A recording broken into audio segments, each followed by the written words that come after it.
Napoli fans around the world, welcome to Napoli Talk. Disappointing game, guys. It was maybe the first game that we saw that it just didn't work. I mean, yes, we played against Fiorentina a few days ago, and that didn't work out very well. But that was against a very strong Fiorentina side, a team coached by Italiano. This time it was against a newly promoted team, Lecce, who yes have been difficult to play against. Inter can tell you that by the fact that they barely won against them. They had to win in the last minute with a corner. But you expected so much more from Napoli today. I expected so much more. I thought it would be easier, and obviously, that was not the case, guys. That was absolutely not the case. And actually, I think a lot of this is down to Spalletti, who basically didn't. Spalletti, I think he didn't manage the many changes very well. Six new starters compared to the previous game, and a change of formation to a 4-2-3-1 that we saw against Fiorentina was not good. All right, so that's something that's a little disappointing. I expected Spalletti to realize what he saw against Fiorentina, that the 4-2-3-1 wasn't working, and he wouldn't repropose that so soon. It obviously needs work. It obviously needs a bit more training. And instead, no, after 3 days, he decided to repropose the 4-2-3-1, which I'm a bit, confused by. Let's take a look at some of the comments, guys. Sufas Koba saying, I'm starting to worry if we can't win against the small clubs. How do we win against the big? It's so frustrating. Anthony G says, man, they always blow it against the small clubs. These are the losses that have come back to haunt Napoli for the last 4 years. Much more than that. Actually, I think we were much worse against small teams even before those 4 years, like in the Benitez era and stuff like that. Sorry. Nicholas Wilger says, wasn't able to watch today's match, but doesn't seem like I missed out on much. Lucky you, man. Lucky you. Anthony says, hey guys, I won't be on the live today since I'm on vacation. Oh, man, where are you at? But man, what a brutal match. We got 34 more games to play, so I'm not worried. Yeah, I just hope those 34 games are not anything like this. Osimhen didn't play well the last 2 games, and I'm sick and tired of him getting angry at his wingers with some passes. Guys, the funny thing about Osimhen is that every time something happens with Osimhen, this is unrelated to the comment that Anthony said, but every time something happens with like him and a defender, he always gets so upset and mad. And I'm just there behind the TV as well, like, oh yeah, it's a penalty, it's a foul. And then you look back and like one time or like 9 times out of 10, it's not a foul. But there are moments where it is, which is annoying. But yeah, I mean, he gets so hyped and emotional. I think Osimhen needs to really work on just controlling himself a little bit, just keeping cool. Let's see. I want to change something on my player ratings because I think I made a mistake. So before I show you guys my player ratings, I want to just have a quick I want to change something. Otherwise, you guys are going to be like, oh, Dom, you made a mistake again. And I don't want that. I don't want you guys to think that one more time. Because last time against Fiorentina, I made the mistake where I had like Spalletti's vote and the scoreline not updated. So I need to make sure that today's is good, and I think I made another mistake, so you gotta give me like 3 seconds to fix that. I'm gonna do it on Paint before I show you guys, but we can keep talking about the game, guys. So another interesting stat in today's game is that actually Lecce ran more than, and for me that's not something that I ever want to see. I want Napoli to be a team that runs more than the opposition if obviously we are not winning, right? Okay, if you're winning, then no problem. But if we're not winning, you need to be able to run more than the other team. All right, it's a must for me. As a team that's trying to fight for top four, let alone a title, I think, if you're not winning a game, you gotta, if the tactics and the skills are not working, you gotta at least run more. And the fact that Lecce ran more than us, it's not good. It's really not so good. So that's an interesting stat. And then another, I think, important stat is that we had so much possession, but it was sterile. We had 72% possession, but it wasn't it wasn't anything productive or useful. And again, that's another worry. We should be scoring more than one goal against these teams. We should be taking our chances. I am a little worried as well about Osimhen and what he, you know, why he's missing so many chances. I think if we look at the last four games, yes, he scored two goals, I think it is. But I think a player like him, with the amount of chances that he had in the last few games, he should be having much more than that. Much, much more. Okay, guys, I am done with my player ratings. I had to fix a few things, so we can go to that slide now. There we go. There we go. Right, so as you can tell, I had to modify the score and again Spalletti's vote. So let's see some more comments. Ndombele is lazy, says Sacha, and I agree. Defensive work, very, very poor. I give him a 4.5. He's the one that caused the penalty. Not a great way to start your first match at the Maradona. Yeah, I just hope that this is just a physical thing that, if he was a bit fitter, he'd get to the ball faster and he wouldn't make these sort of mistakes rather than him, actually not knowing how to tackle or not knowing when to tackle. I just hope that his mind and body haven't quite gelled yet, are not quite there yet because he hasn't played much for Tottenham lately. Let's see some more comments. Osimhen yelled at Di Lorenzo when Di Lorenzo told him to press the near post and he runs away from the ball, says Anthony Navarro. Paul Derican says Raspadori and Dembele seem like they need some time. Yeah, I think they're the two worst performing players today. I put Osimhen a 5 as well because I think he had so many chances where I think he could have done better. And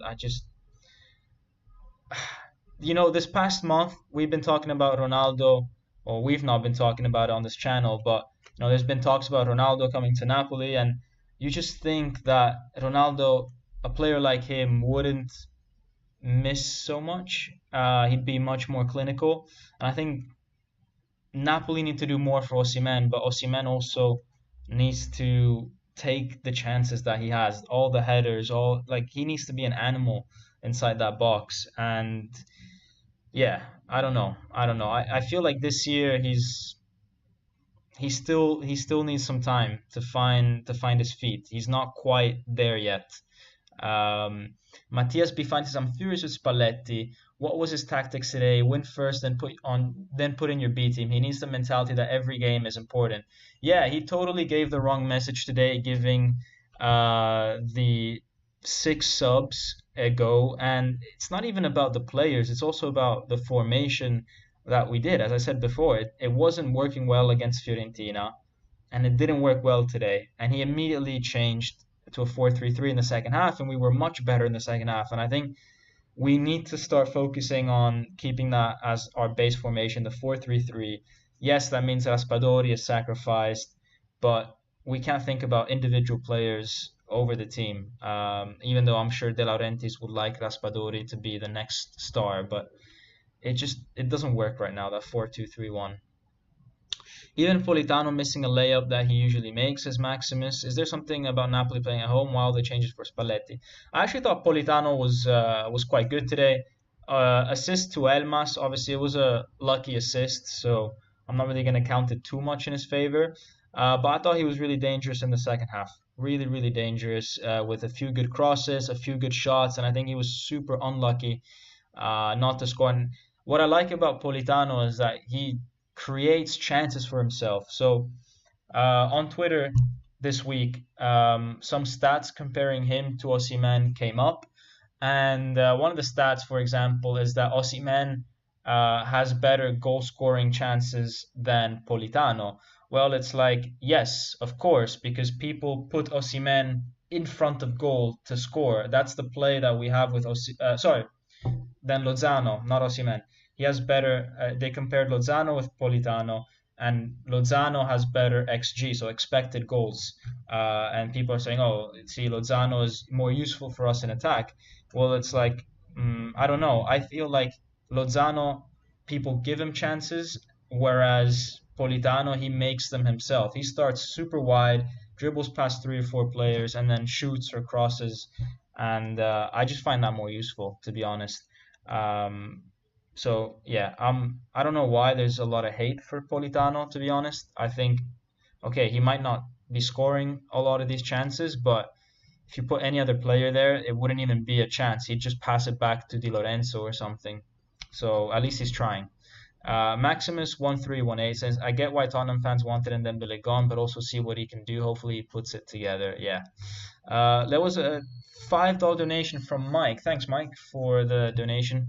Watching Bayern the Cup against the three Bundesliga club, Bayern up five. Give more of an effort on every play. Same problem from our last match. Yeah, I mean Bayern is a machine. They are the type of team that if they're winning 7-0, they're not going to stop. Maybe Napoli a bit less. Fabrizio, ciao Fabrizio. In this match, our defense played better than our strikers. It's normal to draw a match. Forza Napoli. Yeah, actually, Ostigard had better shots than our strikers today. I liked Ostigard today. I really liked him. I think he showed a lot of personality, which is good. Which is good for a young player like him. I want Ndombele to be better. It would be a Cinderella story for him to crush with Napoli. Well, I think he I think he will do better because I think right now he's coming from a period where he's not playing much. So I do expect better. I don't think this is his usual level. Does anyone like to see Oliveira runs? I do, says a person whose name I can't pronounce because I don't speak Chinese. But yeah, I liked Oliveira, and part of the reason why we scored our first goal was because of his run. So yeah, I liked it. Ostigard 113 passes completed, 13 aerial duels, won 3 key passes, 20 long passes completed, 1 take, 1 complete. Yeah, I actually think Ostigard, I should give him a higher grade. The only reason it's a 6.5 is because I think I'm just disappointed about the result, but maybe he deserves more. If there's one thing I could change on, if there's one thing I want to change in this slide, it's maybe Ostigard's rating. So yeah, maybe I'm being a bit pessimistic or I'm being a bit grumpy about the fact that we drew against Lecce out of all teams. Just too many players thrown out there that haven't played together enough was our demise, says Daniel Bowen. And thank you for the €10 donation, Daniel. Yeah, I 100% agree with that, man. I think it was just too much too soon. I think you can make 6 changes maybe midway through the season when they've already been playing a few games together, maybe as substitutes in training and stuff like that. But on your fourth game, with some of these guys being here for only 2 weeks and you put all of them together, no, you can't do that. So Spalletti for me really, really cost us here. Really cost us. Uh, you can just call me someone is saying lol. Okay. I don't tell me what to call you. Tell me what to call you. Uh, More Marfella. No, come on, guys. Meret today was good. Saved the penalty, and I just love the fact that everyone, when he saved this penalty, guys, everyone went to congratulate him. Everybody, I think, wants him to do well, and that's good spirit. That's good team spirit, and I think he's liked by the players. I think the club want him to do well. They invested a lot of money in him. The players as well. I think they want to know that they have a keeper that has confidence. It's not really that they care about merit. They care about the team, and for the team to play well and to do well, they need a player that is confident in goal. And so they're happy that this could give him confidence. So maybe it's a bit selfish, but yeah, I'm just glad to see that they all congratulated him. I think he needs this. And then yeah, we get to the goal that we scored. As I said, Politano a bit lucky there to find Elmas, but credit to Elmas, he was in the right position. And then we get to the Lecce goal, which was kind of unstoppable. But what I didn't like here was Kim's position. I think he's too far away from the striker, left him way too much room to shoot. As you can see, Ostigard, he's right there behind the second striker. Kim, instead, not close enough.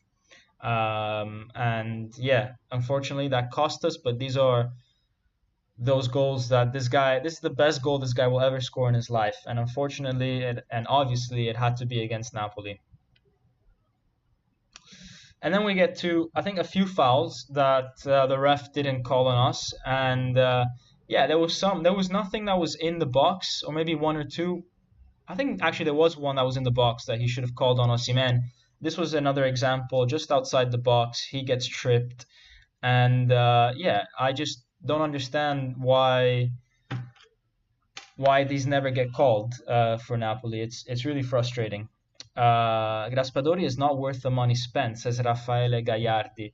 Look, it's too early to make these comments about whether a player is worth that amount or not worth that amount, or if he's going to do. Did he have a bad game? Yes. Raffaele, 100%, you are correct. Bad game. But maybe in 6 months, he's going to be our best player. You don't know that. So I think it's too early to say if this was a good buy or a bad buy. Way too early. How many games do we give Raspadori to figure it out? I think Christmas. I think Christmas, guys.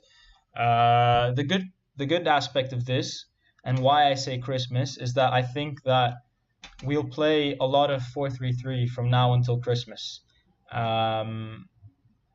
And that means that he won't have a lot of time to prove himself. So maybe before he actually gets a few opportunities and before he really, gets into form, it might be a while from now. Well, we say Christmas. Actually, there's a World Cup right now. So, okay, let's say end of October because everything is more condensed. But I'm going to give it to end of October, okay? But yeah, I'm not going to judge players in their first starting game. No chance. If Raspadori starts, we give him 6 matches. He's on the bench. If he's on the bench, he's good. He's got all season, yeah. Seriously, guys, he's been on our team for like 2-3 weeks. I'm more upset with those who have been here for years. Yeah, says Matt Marco, and I 100% agree. The one thing that kind of worries me a little bit is maybe Simeone, because Simeone is not really getting a lot of minutes. I understand it's difficult to get minutes with Osimhen on the field, but Simeone is a guy who scored 17 goals last season without penalties. So I think he deserves more, and I wish to see him more. And to play Simeone, you don't even need to change formation. Whereas for Raspadori, you have to change the whole team. So I hope Simeone gets a few minutes because I'm really interested to see him play. It took him 3 years to reach a good stride with Sassuolo, says Brian Woods. Yeah, but he was like way too young before for it to be relevant. We need to give him time. We need to give him time. And yeah, this is what I'm saying about Politano and stuff. I think he creates good chances, good crosses today. I thought he was really good. He created this chance for Osimhen, which Osimhen missed. He created this for himself, which is not easy, and he missed. And these are again the type of situations where I'm imagining Lozano on the right.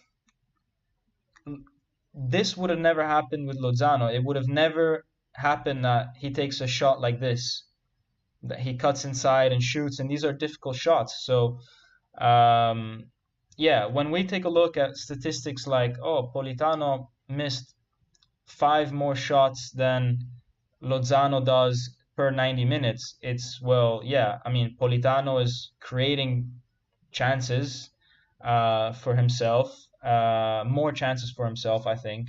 And I mean, there's misses and then there's bad misses. I always feel like Politano is like 2 centimeters away from scoring. Whereas sometimes other players, like for example Zielinski, at times he sends it to Mars. So yeah, I mean I think we're a bit tough on Politano. Um, but Daniel's also right. He has to get that shot on goal. That's true. I mean, if you're gonna brand yourself as that's my skill, that's what I do, then I guess you're right. You got to get it on goal. Fair enough. Fair enough. Oliveira had a good moment here. Could have scored, didn't. And yeah, I mean that was basically Napoli in the second half. Just a bunch of opportunities, and we didn't take them. We didn't score. So yeah, just frustrating. Um, yeah, I don't know. I was a little too frustrated as well to do like a deep tactical analysis. We did, I think, a really good one against Fiorentina last time. This time I was just way too frustrated, to be honest. To look at the tactics, I was just screaming at my television or monitor here at all the chances that we were missing. Um, let's see. I feel absolutely comfortable if Osimhen has to miss time with Simeone, another more than last year with the player that will remain nameless. We just need 4.5 for Ndombele, Dom being kind. We just need that midfield of Zeu, Lobo, and Gisa. Those guys are so good, and I hope Spalletti will not change anything about this. Yeah, I mean, it's so strange. Just such a perfect, we had such a perfect system, I think, with a 4-3-3 in midfield, and yeah, I just the 4-2-3-1 didn't convince me last time, didn't convince me this time either. Didn't watch the game. Is it more a matter of us squandering opportunities or failing to create them in the first place? I think it was first half we just weren't playing well in a 4-2-3-1. Not too many chances that we missed actually, and then second half we bombarded them with chances, but they were half chances and also chances that, yeah, I don't know. Mm, It was just annoying. It was just annoying. I'm struggling to describe this game, guys. I'm really sorry, but I just didn't expect this, to be honest. After the amazing start of the season that we had. Payman Dagor saying that's why I was against Raspadori. We lost a half on 2-3 on 4-2-3-1. Where do we go from here? Already 4 points dropped in 2 games, and Lazio and Liverpool up next. Oof, the double L's, Lazio and Liverpool. Hopefully, we're not going to lose those games. But yeah, Payman, thank you for the 449 donation, man. Thanks for supporting the channel. And yeah, you've always been on Twitter saying that you were against the Raspadori deal, and yeah, I don't quite understand it either. If you're gonna spend 35 million on a player and you're not even gonna play that formation, or so you say in preseason, it's a bit weird. And then when you do play it, you realize that actually the team is really off balanced. It doesn't look good. It doesn't look good. I just hope that in a few months' time, this guy will be able to show us some quality. I'm sure he has it. We need to make sure as a team that we put him in the right conditions to play. But also, we shouldn't be sacrificing all the other players that we have to do that. We need to find a good balance.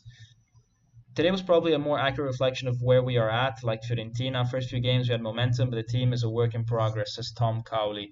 Yeah, yeah, I think that's true, maybe.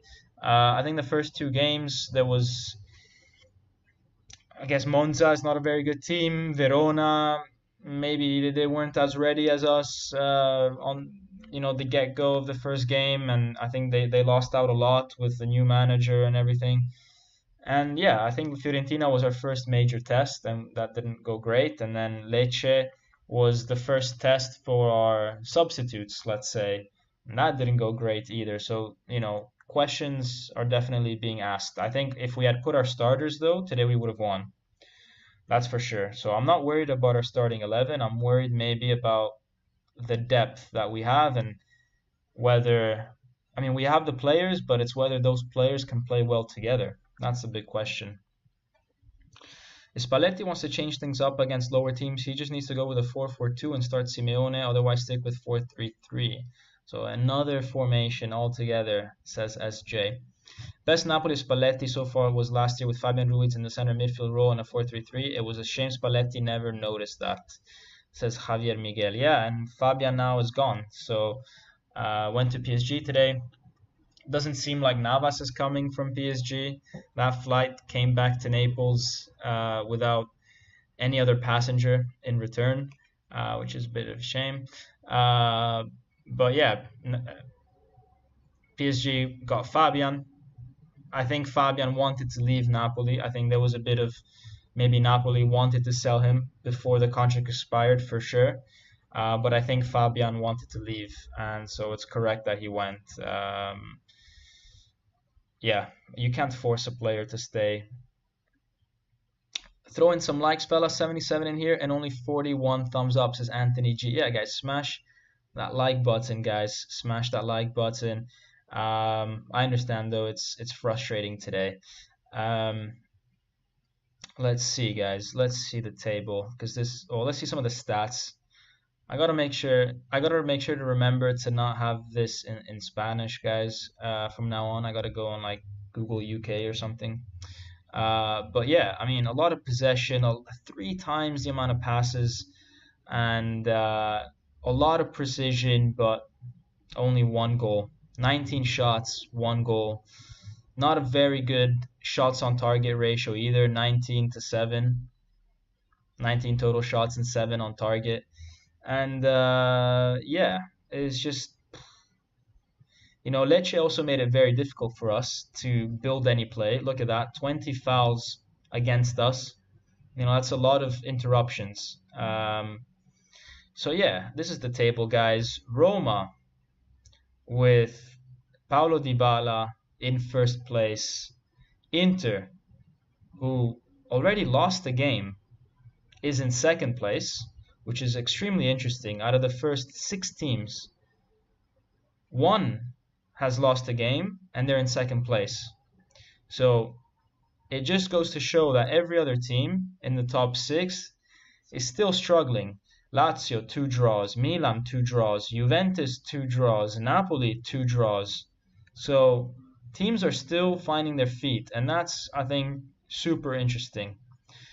And at the bottom we have, unfortunately, Monza and Cremonese with 0 points, guys. They're going to struggle a lot. And yeah, my prediction is the third team going down is Hellas Verona. That's my prediction. And I hope it's Verona because I don't really like them that much. So what do we say if they come out and dominate Lazio? Well, it's a different team that will show up against Lazio. It's not even like,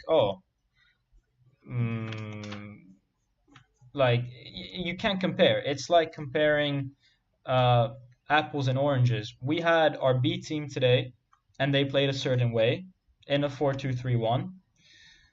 And then on against Lazio, we're going to go back to a 4-3-3. We're going to put Lobotka, we're going to put Zielinski, we're going to put Rahmani, we're going to put Mario Rui. It's going to be a totally different team against Lazio. I'm 100% sure. I'm 100% sure. So it's going to be very difficult to compare this game and the next one, let alone Liverpool. And maybe there was an element of us underestimating Lecce. Maybe there was that too. I don't think that we'll have that problem against the next 2 teams. Right. Okay, so take a look at the next games as we're talking about. We've got Lazio, Liverpool, Spezia, Rangers, Milan. I mean, these are 5 tough games. Lazio away is always difficult. Lazio just beat Inter 3-1 at home. Okay, so that's a very difficult game against Sarri, all that sort of stuff. Milinkovic-Savic once again looks like he's on form this year. The guy always is, so that's tough. Liverpool is super tough, as we know, the toughest game on here. Spezia, it's not easy. Spezia is not easy, guys. They gave us a few upsets in past years. They gave other big teams upsets in the last few years. For example, they beat Milan a few months ago, so not easy. And I think Napoli might have an issue where they struggle at home at times, you know. So I'm almost more wary about home games than away games against small teams, because the small teams close themselves even more when they play away from home, and it just makes it so hard to break them down. Like I actually think maybe Spezia is going to be more difficult than Liverpool. You guys are going to think I'm crazy, but that's just the way I think it is. Liverpool just won in the 98th minute against Newcastle, but they won. And Newcastle's not a bad team. Newcastle drew 3-3 against Man City a few weeks ago, and they've been doing extremely well under Eddie Howe. They were like 20th when before he came in, and then since January he came in, turned the club around, finished I think 11th last year. That's huge. That's huge, huge recovery. So they're not a bad team. They're tough. And after that, we've got Rangers, which is, oh man, there's going to be their first Champions League game in I don't know how many years, maybe more than 10 years. So that's going to be tough. And then Milan away, obviously, very, very tough. So, yeah, five incredibly tough games, guys. Anyways, guys, it is a midweek live stream, and Napoli did lose. So, uh, yeah, this one is going to be a bit shorter than usual. I think Spalletti has to put his best 11 out there for both Lazio and Liverpool, then 3 to 4 subs versus Spezia, says Daniel Bowen. And thank you once again, man, for the $5 donation. Way too kind. Way, way too kind. I think that's exactly what Spalletti will do. I think that has to be the case. He'll be very hesitant to do that against Spezia after seeing their performance today.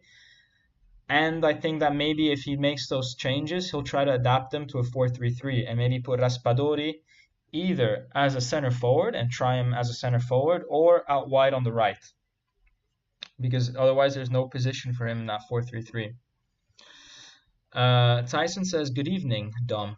Good evening, Tyson. Oliveira is still recovering from his injury. I think Oliveira is going to be a really good player for us. I can already see some nice things, and he's not even fully match fit. Lewis C says, focus on Scudetto. Calma, Lewis, calma. We got to focus on top four for now. I think the Scudetto word is way, way, way too early to say. But obviously, we have no chance to win the Champions League. I agree with you from your comment. At the same time, we should focus on the Champions League and get out of the group. And remember, guys, that every draw in the Champions League is worth like more than 1 million euros. Every win is worth maybe, is it like 2 million euros or something like that? I mean, the last time I checked these numbers was a few years ago, the last time we were in the Champions League. And yeah, it was something like that. Like, you want to play well in these games because there's a lot of money involved, and you want to go to the next stages because there's a lot of money involved. You might not win the Champions League, but if you can get to the quarterfinals, that means that you probably won at least 3 games in the group and drew 1 or 2, plus you won 1 or 2 games in the elimination rounds. That's a lot of money. A lot of money. As opposed to like losing every game and getting knocked out in the group. So, and then it also helps our ranking in the pots for the next years, making sure that we don't get as hard of a group as we always do. Napoli winning the Champions League is a 151 to 1 bet. Yeah, I think you're right. It's good fun to put €2 on there. Why not? It's a coffee. Spalletti is so weak when against tight playing teams that park the bus. Is so frustrating to watch. There needs to be some tactical adjustments made, or else we will drop many, many points. Yeah, I agree. I agree with you. It's Spalletti needs to read these games better. He needs to start a better formation, a more aggressive formation, a formation that we actually think could win the game, instead of making 6 random changes and hoping for the best. And then, he needs to adapt. And I think today he did adapt, at least. he understood his mistake and he changed it in the second half in a 4-3-3, but I think unfortunately it was way too late. Nicholas Wilger, one of the two, says 3.17 million per group stage wins. So every time we win a game, it's 3 million. That's some guy's salary right there in 90 minutes. That's how huge the Champions League is, guys. 11 million if we make it to the round of 16. Yeah, there's no chance Napoli is gonna be like, nah, we're not gonna try. No chance. De Laurentiis would rather win against Rangers and lose against Milan. Trust me, he would rather do that and then recover the 3 points that we lose against Milan, like somewhere else in the league, like at some other point. And at the end of the day, the league is 38 games, and let's face it, for him, the important thing is getting into the top four. So that's what he'll want. So yeah. Too much turnover for this game, says Luigi. Yeah, 6 changes, way too much. Simeone should start and Osimhen should learn to play, says Striking Bin. I'm sure Simeone will get his chance, guys. I'm sure. Guys, make sure you are smashing that like button, guys. Make sure you are. Brian Wood saying Spalletti did a Rafa Benitez. He went too far with the rotation. Oh man, Rafa Benitez loved a good rotation. He used to say that he needs to keep everybody fit, and that's why he rotates. And that's something that he did throughout his whole career, from back in his Liverpool days. And people were criticizing him everywhere for this, both at Liverpool and Napoli and everything else, guys. Let's see if Spalletti has done his press conference. Let's see. Let me check what he had to say.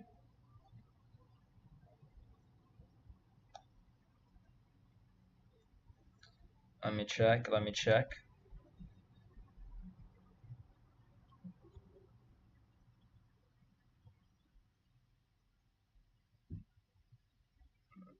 Internet's not working here. Tutto Napoli. Sorry guys for the wait. Alright, so Spalletti to DAZN is saying we need to play cleaner passes and we need to have more quality in our game construction. If you start the game well, or if you start the play well, then you can finish that action in a much cleaner way. We took shots on goal in the second half. They defended really well, and it was difficult to create spaces. We played our game, but we weren't so precise as we usually are. They asked him about whether he had very little speed, or whether Napoli had very little speed, and he says in the first half the ball traveled very slowly. The passes were sometimes losing speed as they reached the destination, and we weren't able to enter the box with a lot of quality. So we decided to change it up in the second half. We have to give everybody minutes in this period in time. I do the changes because I have a very good squad and I have to use every single player. They don't have the opportunity to recover games if they play every single time. The games are just way too much one after the other. We put Raspadori on so that we had more attacking power, but then we also had to rely more on people making runs in defense, and that wasn't really there. We basically stretched the team way too much, and it was much better in the second half. So yeah,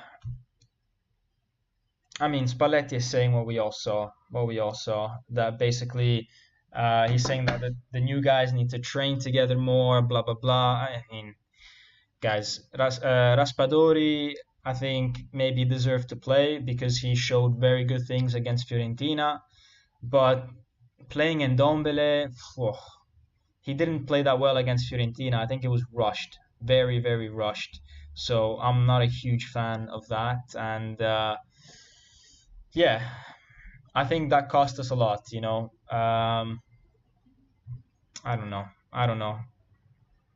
I'm just disappointed in Spalletti, guys. I'm disappointed in today's performance. Aaron M saying this game is not Spalletti's fault. We have midweek games virtually every week until the World Cup. We need to rotate, and the players out on the field should be more than good enough to beat Lecce. That's another good insight from Aaron. Yes, this team on paper should be good, but it is also their first time playing this formation pretty much, and it's risky, guys. It's risky, and there's no easy teams, guys. There's absolutely no easy teams, and Lecce is actually a tough team to play against. As I said, Inter barely beat them. They had to wait until the 93rd or 4th minute to beat Lecce. So, it's not a stupid team. It's not a stupid team. Napoli has had a leadership problem for a while now. Insigne wasn't really that personality. We haven't had a strong on-pitch leadership since Hamsik, says Mike X Stad. And thank you for the $5 donation. Yeah, I agree. Insigne wasn't the leader. I don't think he set the right example at times with his attitude towards fans. What I loved about Insigne was that he always defended, tracked back. I love that. He ran a lot. Insigne ran. The guy ran a lot. But yeah, I think we haven't had a good leader maybe since Cannavaro, potentially. Hamsik was very silent, which is not a bad leadership thing to have. He led by example. But a leader that really, when he speaks, people listen, probably since Cannavaro. And there's a reason why that Mazzarri team that famously beat Lecce 1-0 a few years ago in 2010 in the 90th minute. There's a reason why that team had so much character, had so much desire, and that came from the captain, who was, I think, super invested, super into it. He was respected. So yeah, wasn't Cannavaro connected to the mafia? Says Lewis C. There was a case where, like, I don't know. I might be saying this wrong, so don't like quote me on this. But he was asked to like attend an event, and then they found out later that this event was ran by some bad people. But I'm not sure. I have to look up the story there. Might be a good video idea actually. Which is why De Laurentiis sort of kicked him out of the club pretty much. But personal things aside, or extra football things aside, on the field, the guy was a leader. The guy was a leader on the field for sure. And not just him. We had all sorts of leaders in that team. We had Lavezzi that was dragging the team, Cavani, Campagnaro, Aronica, Grava, Maggio, De Santis. Everybody was a leader, guys. Everybody had something. Everybody had leadership. Everybody had that desire, It was a good team, good personality. Hopefully someone finds their voice to lead this team on the field. Yeah. I mean, now the new captain is Di Lorenzo. I love him as a captain, and he's good. And yeah, I think he's doing well actually. I've got nothing against Di Lorenzo. I think he's a great captain actually. The best probably that we've had since well, he's better than Insigne, I think, in my opinion. So best since Hamsik, which is just beating one person, but okay. It's not that big of an achievement, beating one person. Well, I mean, it is Insigne, so maybe yes. But yeah, I like him as a captain. He's cool. He's cool. He's calm, respected, but he stands up for his teammates when there's the time to do it, Anyways, guys. Right. Anyways, I'm starting to lose my voice, and it's midweek, so I know you guys have to go to work, are busy, are tired, have to go to school, got to do a lot of things. So I will leave it here, guys. Hopefully better streams to come when we have wins to talk about. But until then, guys, it's not the end of the world. Still early days, and as we said, the other teams are also struggling to win. It's no one has full amount of points. So yeah, let's stay positive, and hopefully we get a good game like we usually do against Lazio. And guys, until then, have a good night, and as always, Forza Napoli sempre. Ciao.